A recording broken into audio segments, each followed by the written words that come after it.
So thank you for gathering here and for spending at least some part of your Friday here.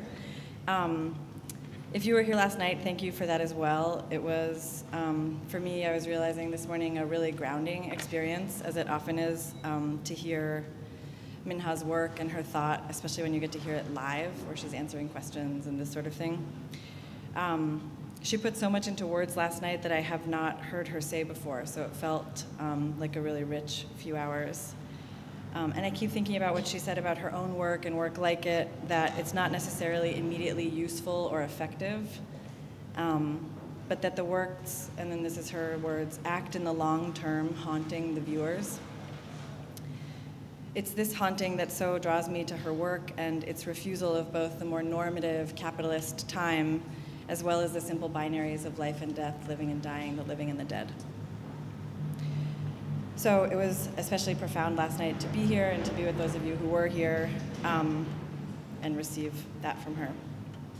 So at the beginning of the day, and only at the beginning of the day, I'm going to thank Ethan and all the people from 356 Mission who have, from the very beginning, been like incredibly helpful and supportive of this event.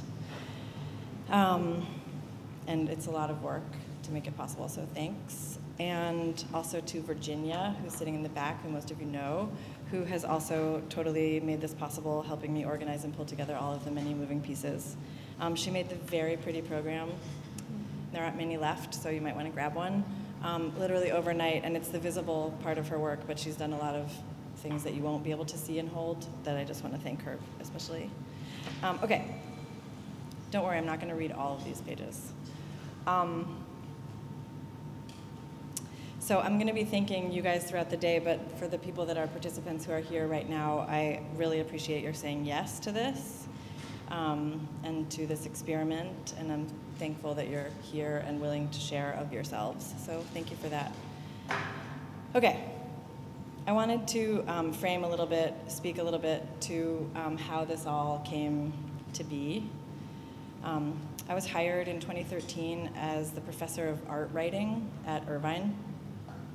And although I was totally honest in my interview, and all of the interviewing period was about the experimental possibilities of writing nearby art or artists or the politics of art practice, it didn't take long to figure out that the overwhelming assumption within the framework of an art department in a university was that art writing, in the way that I was expected to teach it to my students, was something much closer to mastery and to theoretical prowess than anything I aspire to in my own work or am interested in the work of others.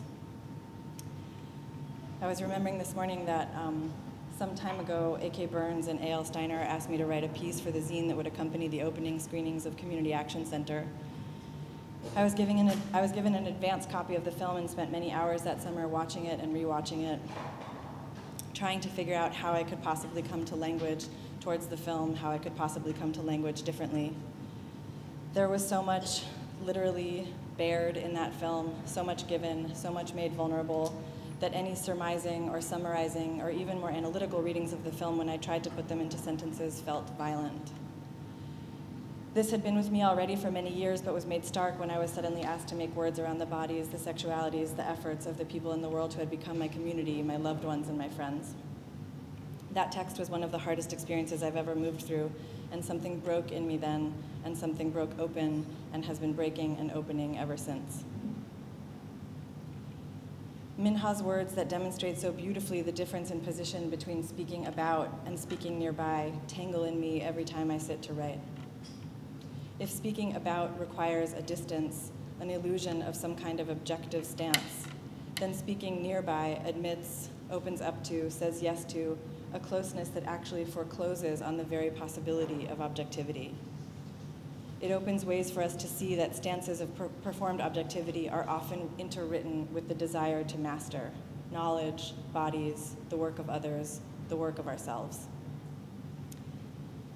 Mastery is everywhere affirmed in our culture. I am constantly tasked with unraveling for my students the degree for which they came to the university, to be a master of the fine arts. These titles are not small, nor are they without consequence, and the best resistance I know how to offer is to work, often to agonize, over how on earth I might be able to make my words near to someone, to nuzzle to work, to rub up against their practice, to be able to get close, to feel skin, to be near. What I sat down to do when making the list of people who I hoped to gather for this day was to think of practices that took a kindred approach.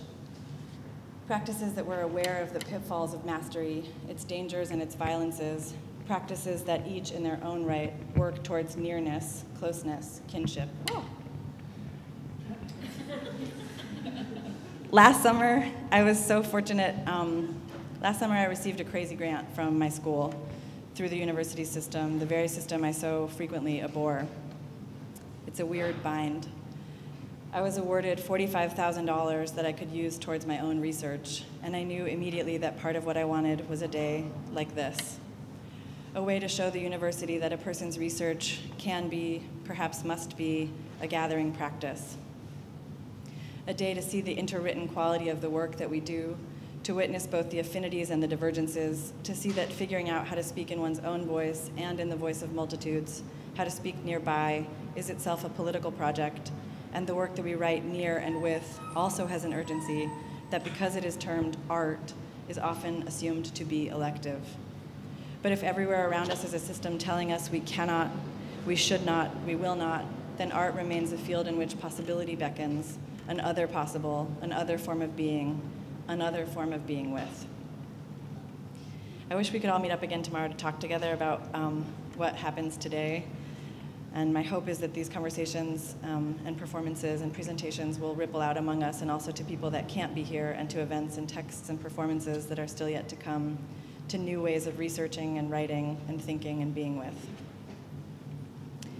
In a beautiful opening essay for her edited edition of the journal called Boundary 2, that was actually out in November, it's very beautiful, it's called On Race and Innovation, the poet and thinker Don Lundy Martin writes eloquently on the differences between more normative discourse and something which might be called the poetic.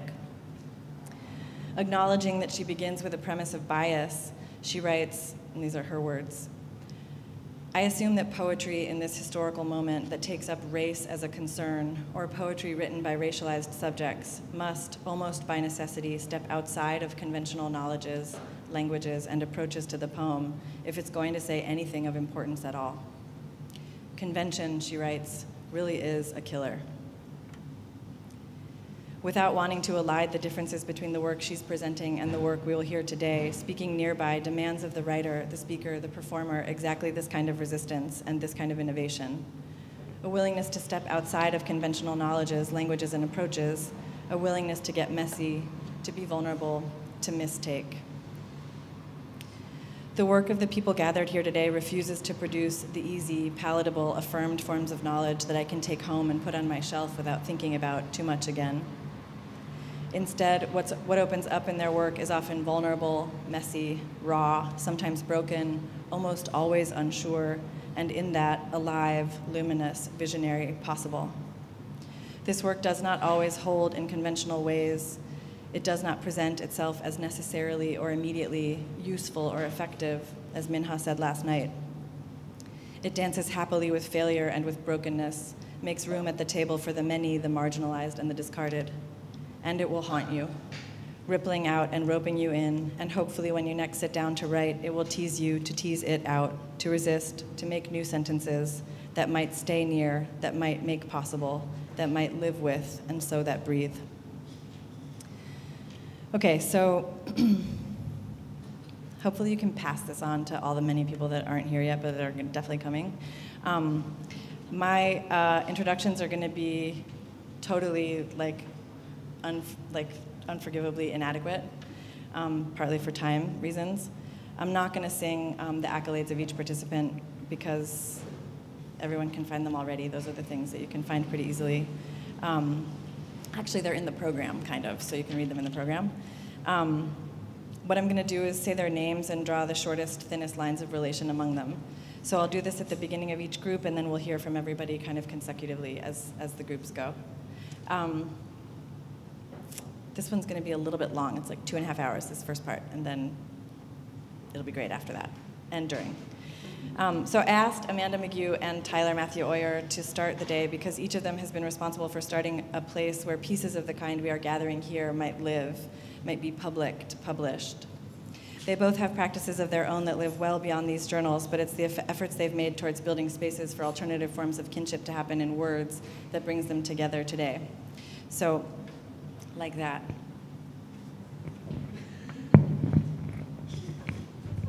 I kind of think I broke this. Oh, sorry.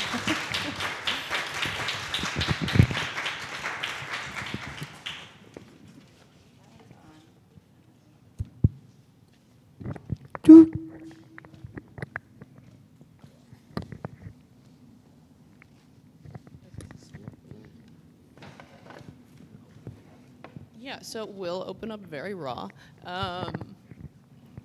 So the way we formatted this is pretty rough. We decided to ask each other a series of questions, and we'll just carry it on from there. And honestly, we hope that, we just assume that that others are involved in practices like our own. So if anybody wants to, like, you know, be more involved with the conversation, please cut in, I think, right? Yeah. Okay, so my name is Amanda McGough. I started a journal called Hunt Journal of Art. It's based at UC Irvine. Like, really simply, we like champion speculative forms of art writing. And I mean, it started in 2013, and right now it still resides at UC Irvine. So although I like founded it, I've like since graduated, and it is now run by 3 other graduate students, one of which is Virginia. So I should just hat tip to you. Do you want to? Why did you start that journal? Why did I start that journal? Okay. Good one, Tyler. So there were many interests at play. But I would say that Haunt was developed not from like a position of, oh, I'm gonna like found a journal, but from a position of being an artist who was looking to publish writing. And in particular, I really wanted to like play an experiment. And so it sort of came from a feeling of filling an unmet need and a certain kind of vulnerability. So at the time I was thinking, like, what are my needs? How can they be met? Surely there must be some kind of like creative outlet to publish my work in, and like really simply, like, I just like couldn't find one. At the same time, there was like every opportunity to publish, and in ways I already was. By that I mean there were vessels, like writing vessels like Facebook or even Tumblr or Twitter, and which I think are all like very legit and valid vessels for art writing and experimentation. So I was thinking about a lot of these things, and so in general, my interests started taking shape around like creative labor, and in particular, the intersection where like the arts meet, the dynamics generated around the intersection of the arts, digital production, and distribution, basically. So like within that like super highly mediated landscape, I was trying to think of ways to kind of like cut through it. And so starting Haunt was like an invitation to kind of like think pleasurably about all of that like causality, I guess. So it was very actually interested. So in as much as it was about the writing, it was about the vessel that holds the writing, always. How about you, Tyler? I started Tier Journal in March of 2000, what was last year, 15. So it's like a little over a year old. And Tier Journal lives on tierjournal.com. Tier is T-I-R. And we'll talk about our names, where our names come from in the next question. But I think that for me, Tier Journal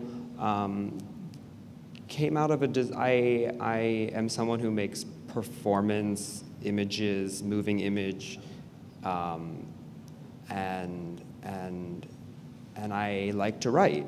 and I take writing seriously, but I do not put that into the world in the same way that I put my other creative practices into the world. I didn't really have a platform, and I didn't feel like my writing sort of fit into traditional notions of reviews or even interviews. And also I wasn't being approached with those kinds of opportunities to publish. And so I started a blog for myself called Gone for Gold, and I would just write and like post on there very, very, very randomly and not a lot. But then I started thinking about sort of this idea of camaraderie and coalition building and writing as an archive, and people who are similar to me who have writing practices but don't necessarily have a place to put those. Because I think Facebook and Tumblr and blogs are like totally legitimate, but those kind of exist in their singular identities versus, being chapters of a larger book, or maybe pillars of a larger platform. Yeah, so I started that, and it's a website.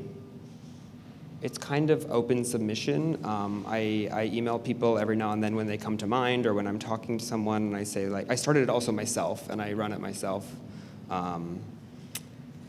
Let's see. One of the first questions that came back to me after I started Tier Journal is, what are you doing that's different than other journals?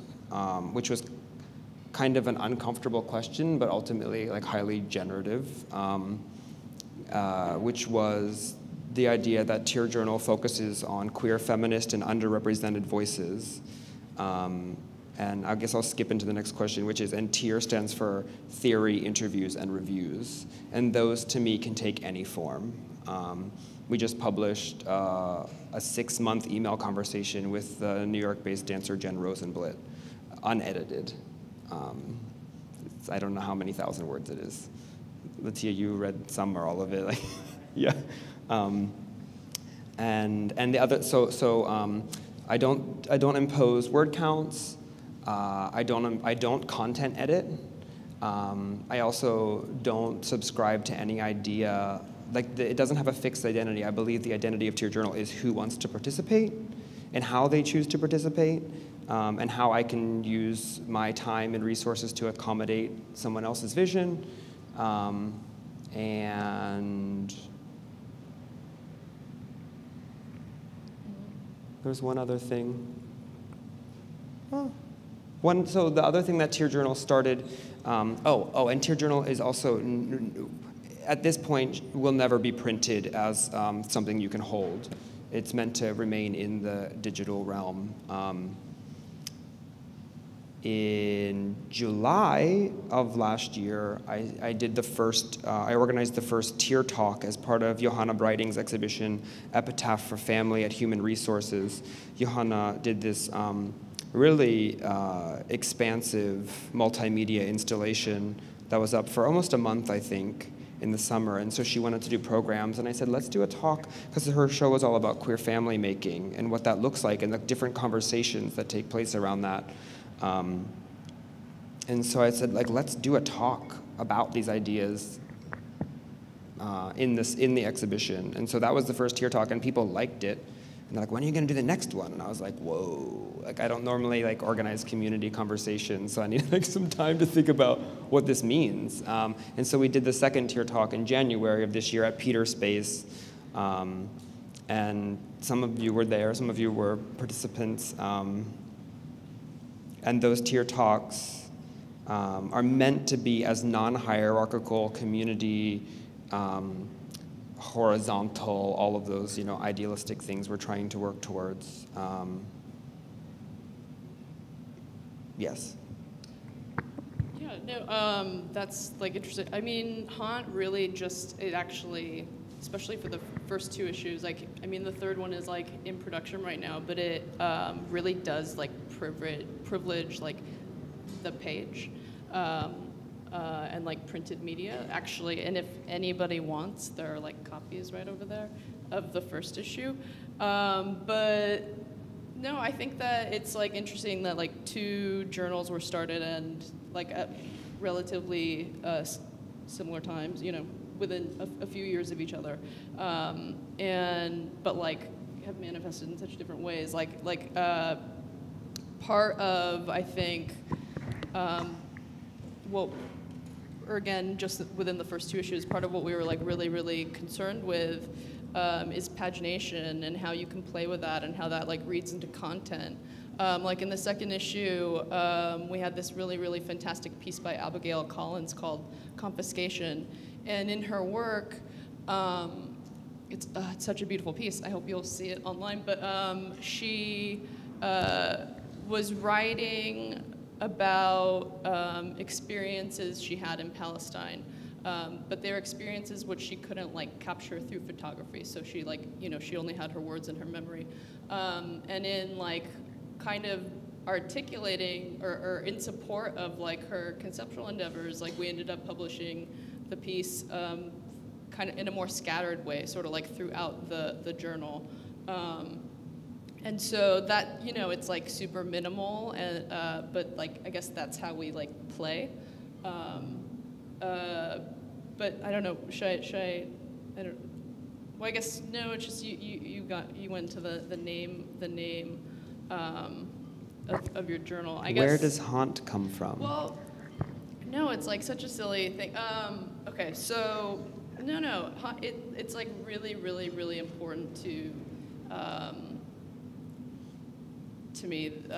So basically, and it's kind of hard to say or to describe, but haunt came from an understanding that the priority of being, like as a journal, was to open space through which like something other could return, like, and maybe even something other beyond words.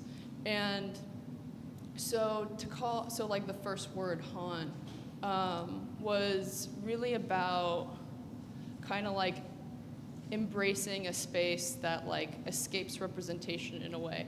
And for me, that's extremely important for an art journal, because, well, art privileges like things that are visual and which are like tangible,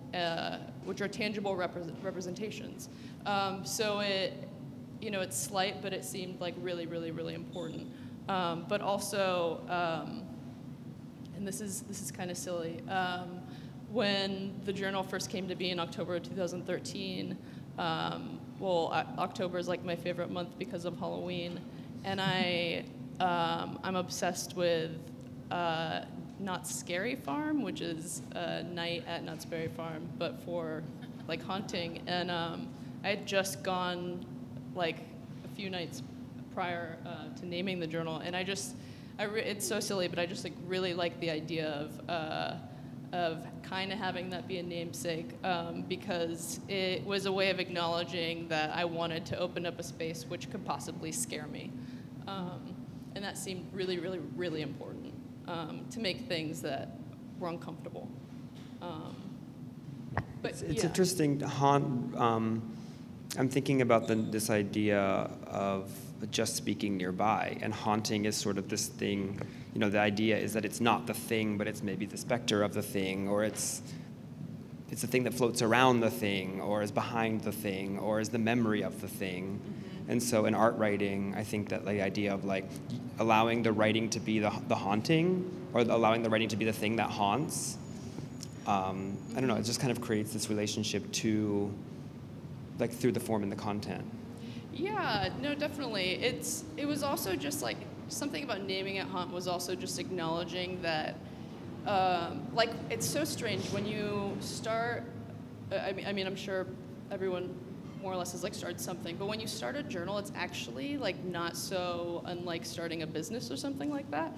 So naming it, I feel like I had to like name it haunt just to like reassure, because I didn't want it to be like a business. It needed to acknowledge that like maybe it would die after the first issue. Like it was, I don't know, that's not to say that I wanted to like set anything up to fail, but there was something about that. It was kind of like a burn bright, burn fast sort of situation, which I hope it maintains, but we'll see.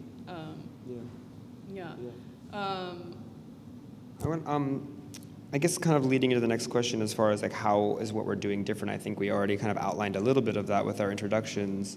I'll speak a little bit on one of the reasons I started Tier Journal is I wanted to allow a space for people to publicly publish writing that they couldn't publish other places. So something that's maybe highly experimental, very long word count, maybe doesn't fit into a catalog or a review format. Maybe Art Forum or Dis Magazine or any of these other platforms that kind of people care about. They wouldn't care about these kinds of these pieces of writing. And I also think it's cool because when you start something, it gives the people around you an initiative to maybe also, like, I sent out an email to like maybe 20 people when I first started it, and I was like, if you have anything that's like hiding in a folder on your desktop that you could publish, and like immediately 2 emails came back and were like, Tyler, I have these like 2 people were like, oh, I have something that I've been wanting to do something with and I don't know where to put it. And so I think that like the initiation is also, just initiating it alone is kind of an invigorating Yeah, absolutely. action. I mean, I think just the idea of like a call is really like peculiar, like a call and response kind of thing. It's just a strange format in general. So I know that that's something that, we like to play with. But it's funny that you said, I mean, so much of like it's, just getting to know you a bit more, it sounds like we've come from such similar spaces. It does make me wonder, though, whether, I mean, I don't know. Sometimes when I hear of like kind of like parallel projects, I'm just like, oh, maybe they need to just like join or something, or like marry in some way.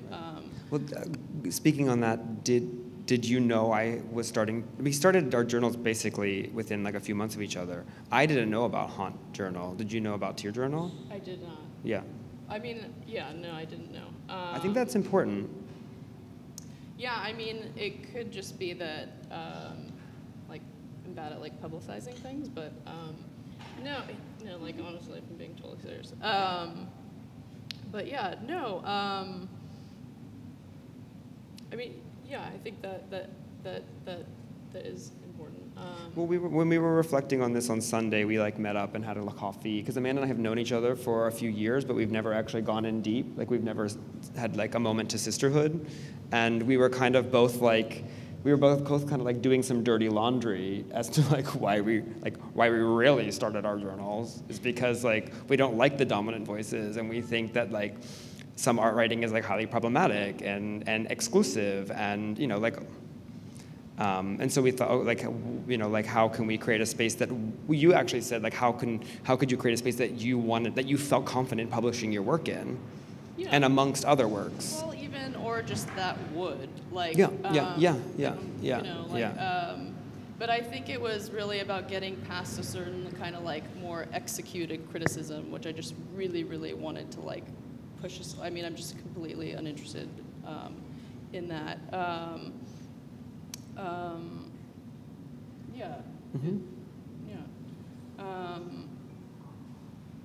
Let's see where.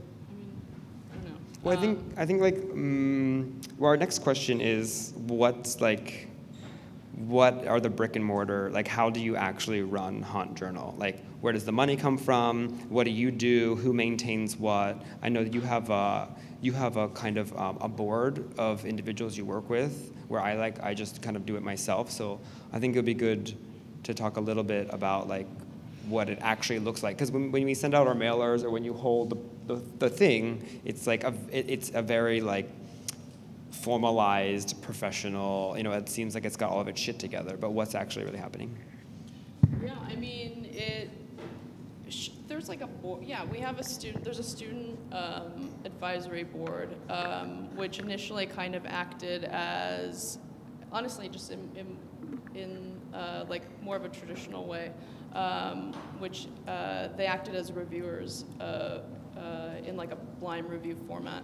But I think we've like since cut that and it's a little more integrated. But I mean the like day-to-day administrative end to like the conceptual end is really just like on the editors. I mean, you know, when in its infancy, it was like literally just me making it. But I Had some chose funding from the university, or? Yeah, there were. Yeah, there's some. It mostly just like came out of pocket, to be honest, because at the end of the day, it just really does become like a passion project. But there's something to that. I don't know. I feel like sometimes when you have like limited means, it drives a certain kind of production. But you know, since then, it has been carried on to other. I mean, the format of the journal is that right now, as it lives right now, it's at UC Irvine. There are 3 editors, and when they graduate, it will be passed on to other editors. And the idea around that originally was that it would kind of always have something of like a rebirth or something like that, and that it would always be changing. But you know, it's only in the 3rd issue, so we'll see what happens. Yeah. How about you, Tyler?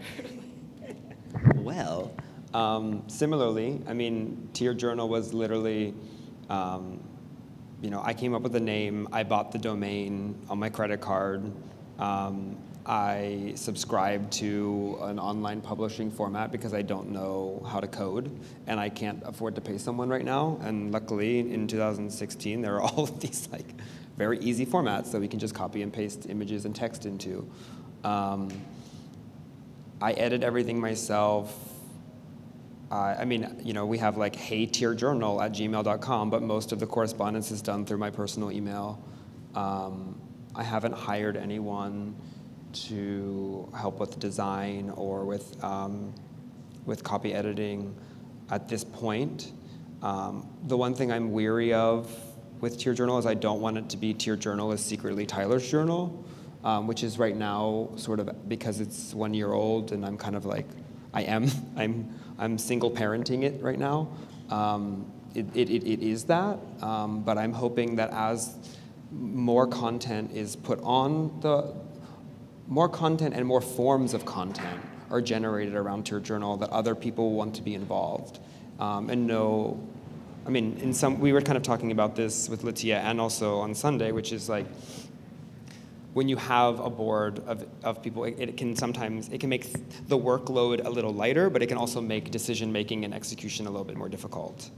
I mean, for me, because we don't print, there is that one. I mean, that's like not something I have to deal with, especially with money. Yeah. Yeah, I don't know. Like for me,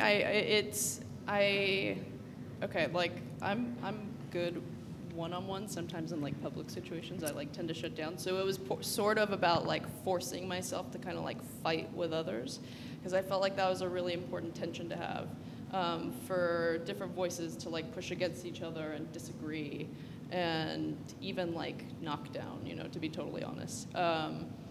It like needed to start out as kind of like a brutal like situation to get its like feet wet.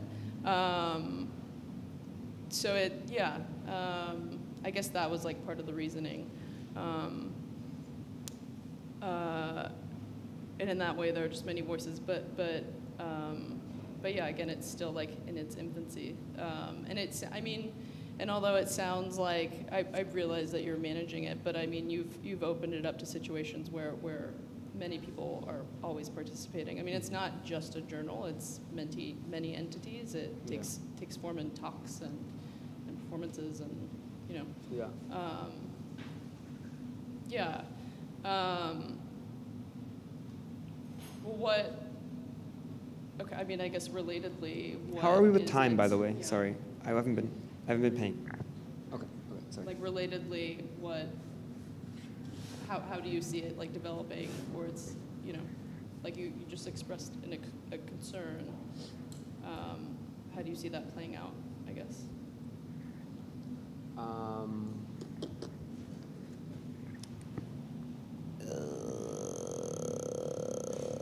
In a few ways. I mean, ideally, I think that as something grows and becomes, I mean, it's interesting that I've been invited here to speak about Tier Journal, which is something that like I started at my dining room table with an email and like buying a web domain, and now it's like a thing, you know? And it's so sort of like, and now that it is a thing, people can respond to it that way.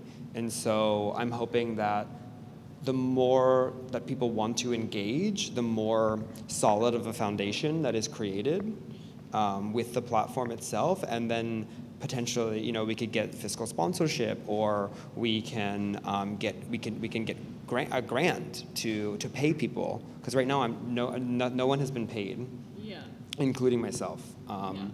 And I think that people do deserve to be paid for the creative work that they do, even if it's a very small honorarium. And if I do get a grant, up to the point of the grant, anyone that has submitted to Tier Journal will receive an honorarium retroactively. And so grants are ahead. Maybe, I mean, I don't know what the hell this thing's going to turn into. Maybe it becomes a nonprofit. I don't know if I want to do that, but maybe if more people get involved and we decide that that's what we want to do, you know. Also, it's becoming part of my practice, but I also have a practice that is very different than running this journal. And I also need to negotiate how much of those things come together and also how much of them need to stay apart. Which again, I mean, it's kind of like coming back to that first question that was like, well, what are you doing that's different? And I'm like, I don't really know yet, because I'm just trying. And I think it's good to acknowledge that. I think, you know, like, because there's so much stuff happening in general, you know, we have to like claim so many things. And I think it's really good for both of us. Like, I think it's very healthy for our platforms to acknowledge that they are in their infancies, and that there are a lot of unresolved questions, and that we also don't have an over-prescribed idea of what the future of this thing is, that we're allowing the process to inform how it will behave, which I think is also I think it's very different than a lot of platforms for public presentations of writing and art. Yeah, what about you? How do you see it moving forward? I mean, look at it's like, you know, you have your there are aims that you set out with in the beginning, and then it just develops, and again, there are like many different voices involved with this project, but I mean, the way I would want it to remain is kind of, it's sort of hard, like in our first call, you know, we called out for like innovative writing, but something about calling for innovative writing is not innovative. And so there are all of these like catches, and it's like when you want to embrace something that is kind of like more nebulous, you know, it's hard to navigate that space and to give it the ground that it needs to like keep going in an authentic way, I guess. But like really simply, I think that it works really well as kind of like a modest publication that's like truly just focused on like writing, like the written word,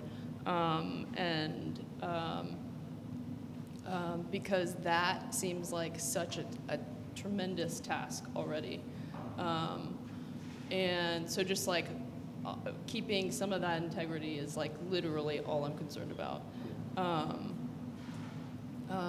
Also doing it in a way where like we could get funding, but like wouldn't have to like advertise, you know, like it'd be great if it could be printed again, if the funding could be printed, but it's like nobody wants their like journal to like look like a NASCAR, you know, with like branding everywhere. Like that's the worst.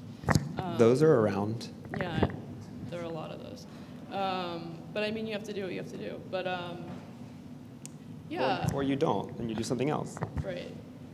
Yeah. Oh, like you don't go the advertising route. Yeah. Right. Yeah. And hope and pray money falls from the sky. Yeah, I mean, well, that was part of like why Hunt is at UCI. It's not that I ever expected it to be funded, but like at base, like university is a place where there are people thinking and working together, and I just knew that it would have some kind of a life there, that it could live there. Yeah. And who knows if it'll like always stay there. But yeah. Cool. Does anyone else have like a journal or I mean, no? Okay. No? No other projects? I mean, I was like totally hoping that it would be like collaborative. I don't know. Well, I want to speak. I was thinking a lot about the keynote last night, which I don't know if I can call it a keynote, but it kind of felt like that. And this idea of this notion of just speaking nearby. One thing that I'm really excited about with Tier Journal is that I hope that it becomes an archive of interviews. Like the I for me is really standing out in Tier right now, because theory, it's like theory can kind of be anything, and a review can be anything. Like Enrico D. Way did a really beautiful poetic homage to Justin Chin's writing, which is in some ways a review. It's kind of like the review of a life and the review of a body of work. But it's also very theoretical at the same time. But the I for me is really exciting, because I think that I've always loved reading interviews, because you actually hear like someone's I mean, of course it's edited, but like it's a different tone and a different presentation of information than a piece that's authored by someone about someone else. And I think this, like the idea of the interview as being this trying to speak nearby, and allow this kind of interface, this weaving back and forth between the interviewer and the interviewee, and maybe those roles actually start to flip-flop a little bit. I hope that Tier Journal can become an archive of interviews for people.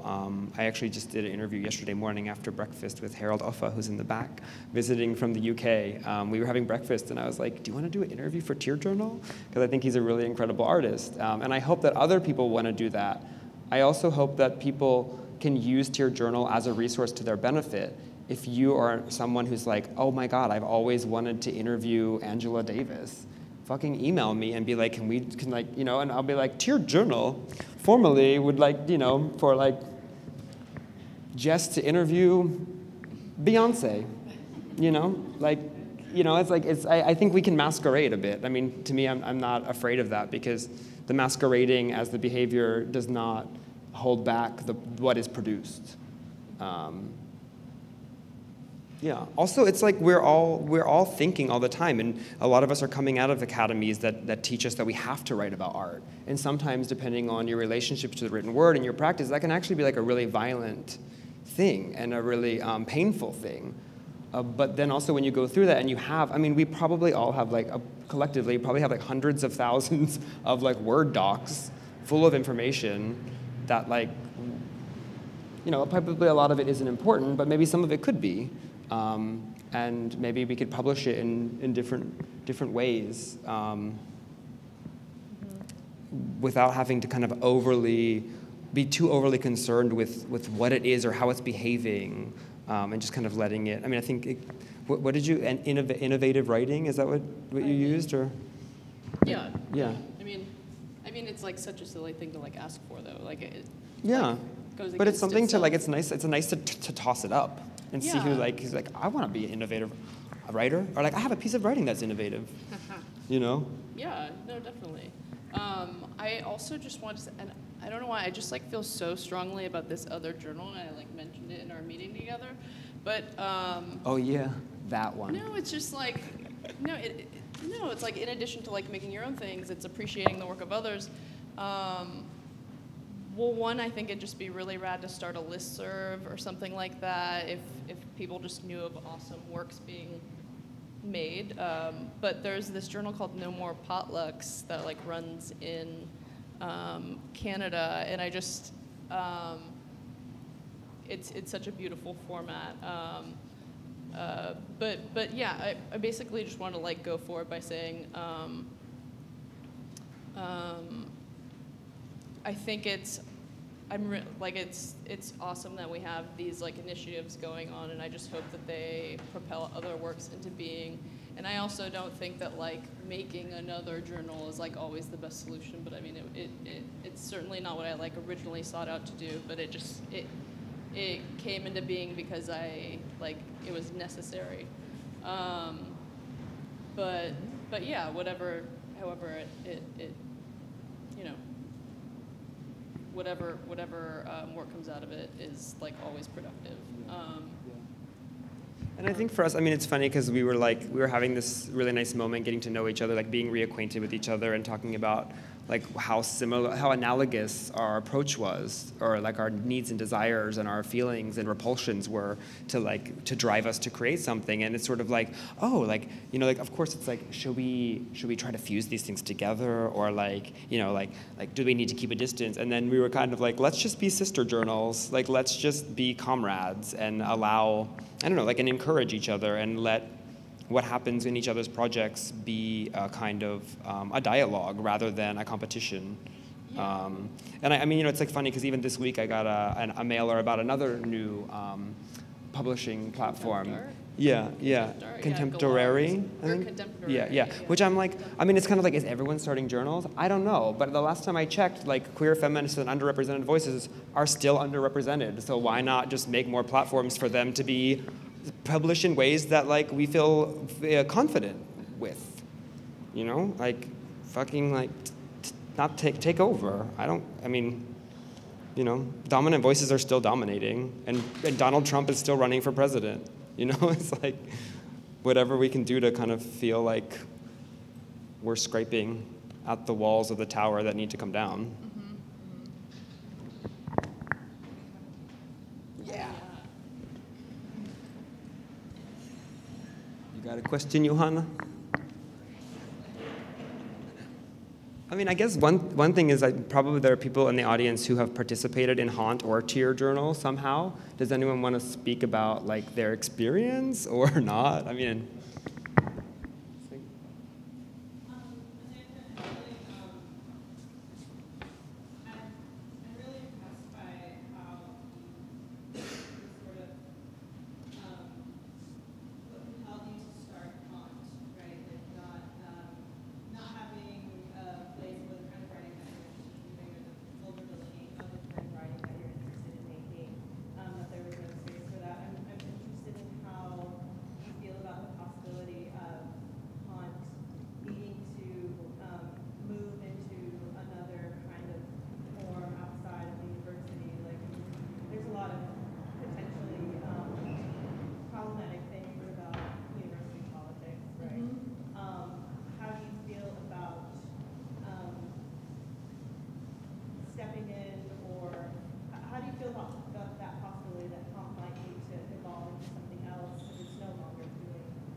I mean, I think that it's cool that a project would make that like an art writing project would make those like that kind of like bureaucracy visible. Like I think that just that is like a really productive thing in the first place. But yeah, if it like honestly, yeah, if I felt that like its integrity was like threatened or something like that, maybe it would need to take on another life outside of the UC. But I mean, I felt very comfortable starting it there because just in talking with like UC Press, like there just weren't journals writing through art at all, like at any of the UCs. So it seemed important to like for there to be some kind of like flagship or something like that, but I wouldn't feel bad about it leaving the UC like at all. But I think but of course, you know, when you like leave that guard, you have like a totally different set of like politics that you inevitably have to like deal with. So like it leaves so there's like bureaucracy at like on the campus, but like, it leaves and it resides in LA, and then maybe you have, maybe there are like more issues with like social clout or something like that. Like, who knows? I don't know. But it's like a different set of politics, which can ultimately always be resolved in like really amazing things with writing. Yeah.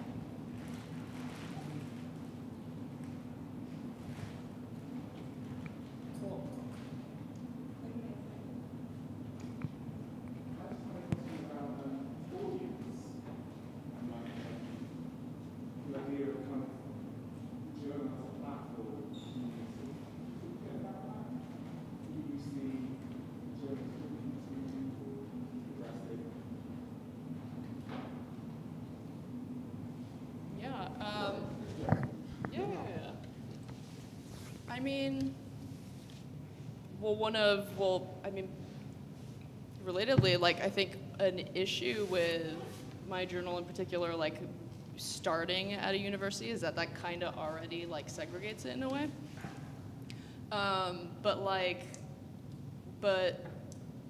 Which is an interesting paradox, because I actually feel like the writing, although it's, or in the last two issues at least, or in terms of like audience, like the writing that we end up working with is not, it's very like opaque in ways. And I think that it does take a certain like know-how to like understand and embrace it.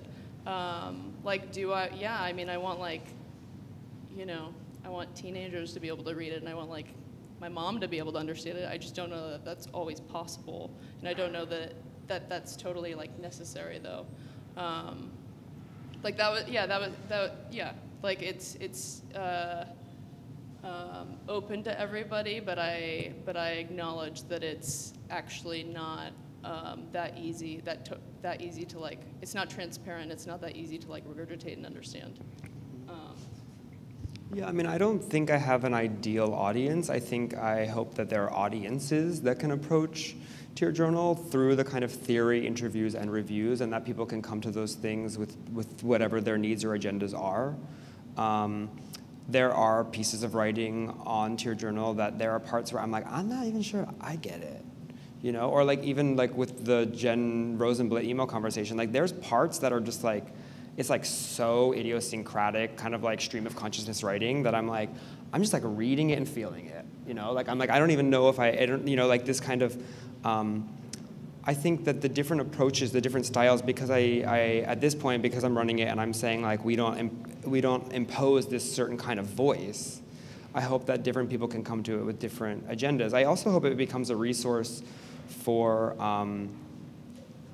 other people who are writing in creative ways to be encouraged to continue to produce that way, and that they can actually be acknowledged by a platform, and also they can be published alongside maybe one of like someone who they really admire, or I think that the interviews are interesting too, because it's like, I'm like, hey mom, I just interviewed Kembra Fowler, and like you should read this, because like my mom knows that I have this intimate relationship with Kembra, but my mom sees Kembra as this like kind of freakish figure, but then I'm like, you should read this interview because she's, like you can maybe learn a little bit more about her, but I think that like my mom can learn more about her through the interview, but I also think that like a scholar can learn more about her through that interview, who's maybe interested in like radical queer performance histories and practices.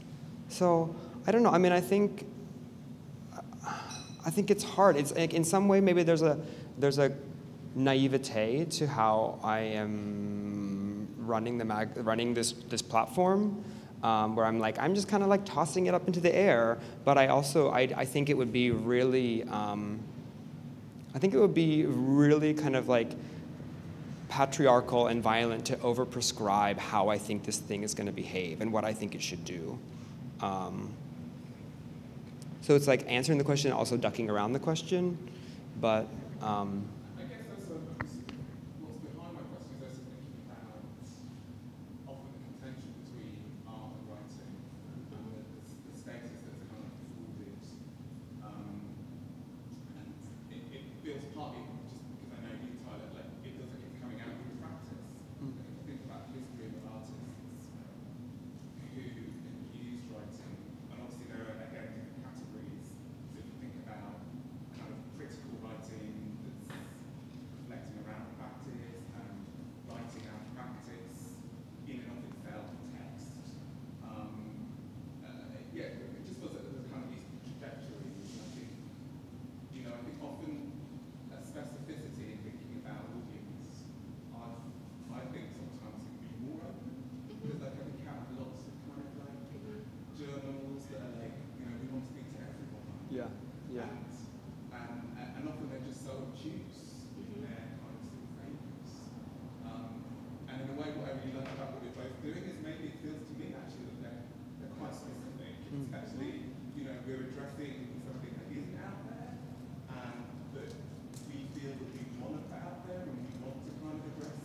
Yeah, I like one hundy, like I'm there with you. And like the tasking kind of involved with not only like the back end management, but even just as like authors, like what it takes to submit like newness or something like that, whatever that means. Yeah, it's really important. I will just say that like, and maybe things have changed, but the like back end administrative end of Haunt has always been in support of like the writing and has done so in like weird creative ways too, or in my opinion, to always keep it fun. Yeah. Yeah. Yeah.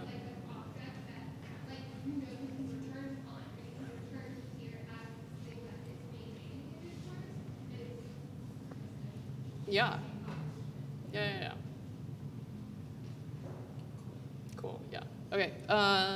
Thank you for having us, Litia. Yes, thank you so much. This microphone's really loud.